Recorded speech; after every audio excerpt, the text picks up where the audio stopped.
Good day, IML students. Today we are going to learn the difference between buys and sells and what they look like.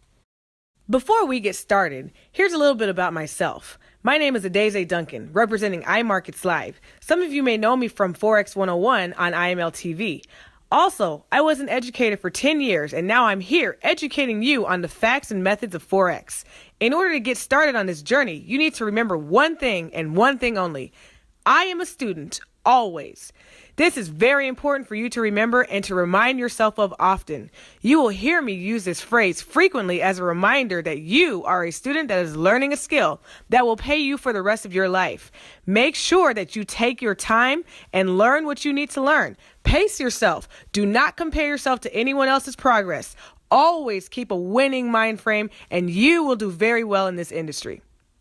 Upon finishing this video, you should have a very good understanding of the following questions. Read through them quietly to yourself. As you are taking notes, make sure to pause this video in order to answer these questions. Before we go into the lesson, I want to actually talk about some very relevant vocabulary. So please make sure you take some good notes on these vocabulary words. The relevant vocabulary for this training is going to be buy, sell, bulls, bears, long, short. Those are going to be the vocabulary words that we are going to talk about. I have them all on the same page. Why? Because it's really not that many that you need to know. It's not that many concepts. For instance, buy. A buy means you're expecting the currency's value to rise. So you would want to place a buy. That's the type of order you would want to place. And then sell means you are expecting the value of the currency to go down. So then the type of order you would want to place is a sell. Now, you will also see buys referred to as longs. So if I was to say go long, that means place a buy. If I said, hey, go short, that means place a short. Or you might hear people say, I'm short on Euro USD. I'm going long on, the New Zealand dollar. So if I'm going long that means I want to place a buy order. If I'm going short, I want to place a sell order. Something else to pay attention to. You see the picture, the bulls versus the bears. Bulls are all buy orders.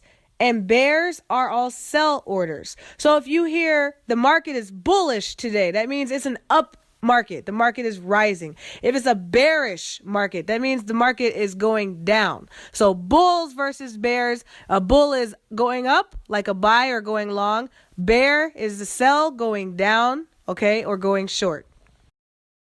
It's important to know what is actually happening when you place an order.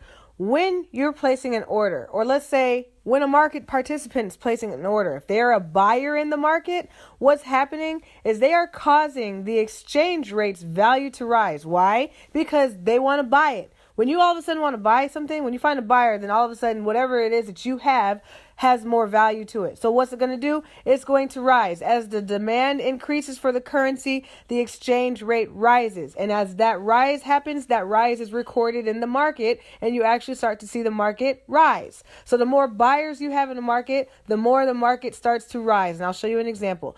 On the flip side, you've got sellers. When you have sellers, they cause the exchange rates to fall. Why? Because they're flooding the market with a supply. And when you have a high supply, there's a low demand for it. So as the demand of that currency falls, then so does the value of that currency. So as people sell plenty of orders, then they're actually causing the value of that currency to go down, and the market is recording that basically recording that on the charts.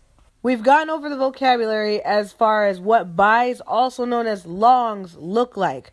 So let's go ahead and see what they look like actually in real life on the charts, okay? So as you see here, I have these highlighted. So these regions here are, buy areas. This is an area where you would have wanted to place a buy. It's an example. I mean, this is not a perfect example, but you can see that the market was at a low and then it moved up very quickly. Same here. This is really more of kind of consolidation, but you see is what was at a low and then moved up quickly. Here's another good example. It was at a low, moved up. This was at a low, it moved up. So this is what a buy looks like in the market. This right here is a very big movement to the upside, followed by a huge, humongous up trend. or movement to the upside. So this would have been a good time to get in for a buy. Now, as you see, I mean down here, but as you see, the market actually does little ping pongs back and forth. So there were lots of miniature buys inside of this. So that would have been a buy. This would have been a buy. That would have been a buy. You get it. So now you know what a buy looks like. As far as sells go, also called shorts. Remember, sells are when the market moves down. So it was at a high point and it moved down. So this is another one as an example. Here's another good one as an example. Look at that. This is a good one from this low to that, or excuse me, that high to that low. All right. By the way, these are called swing highs. This is called swing lows. Swing high, swing low. Swing high, down there would be a swing low. And as you see in this as well, there's lots of miniature short opportunities. In other words, it moved down, kind of went up a little bit, moved down. That's a short opportunity. Here's another one, short opportunity. Okay. So within these massive sells are miniature sells opportunities. All right. So if you wanted to hold it for a long time, you could. Otherwise, you could get like some quick little pops out of each one of these moves. So here's what it looks like actually on the charts. Again, remember when I talked to you about why buys happen, why sells happen? So imagine you're trying to sell, comic books. Those are things that a lot of people like to collect. So people collect comic books. And when do they like to buy them? When they're cheap, right? So for instance, you buy your comic books at 25 cents. Or another one, stamps. Whatever it is that you like to collect, we usually like to collect them at the cheapest rate. So we buy them cheap. Over a period of time, as other people are like, hey, look at that. That's pretty cheap. Everybody notices now, look at that. It's cheap. As people are buying, the more they buy, the more they raise the value. As price raises, you can start to see that recorded on the charts. Now, once it gets to a point called overbought, meaning nobody else wants to buy it, it's too expensive now. In fact, this is a really good time to sell it because, you probably could get top dollar out of it. That's what happens. People start selling off. Oh, this is a good time to sell. Great time to sell. As people sell, they flood the market back again with a supply of those comic books. And what happens? The value goes down. So that is what's happening in the charts. You're seeing it recorded, okay? Now, if you look at it from the currency standpoint, as more corporations and more institutions, market participants are buying up currencies, the value raises. When they do a massive sell-off, the value decreases because there's no longer a high demand for it. You heard me use the phrase overbought and oversold. When I say overbought, what I'm saying is that the market has reached its limits of people who are willing to place buys, and now no one wants to buy anymore. As we would say in a real estate market, the inventory is low.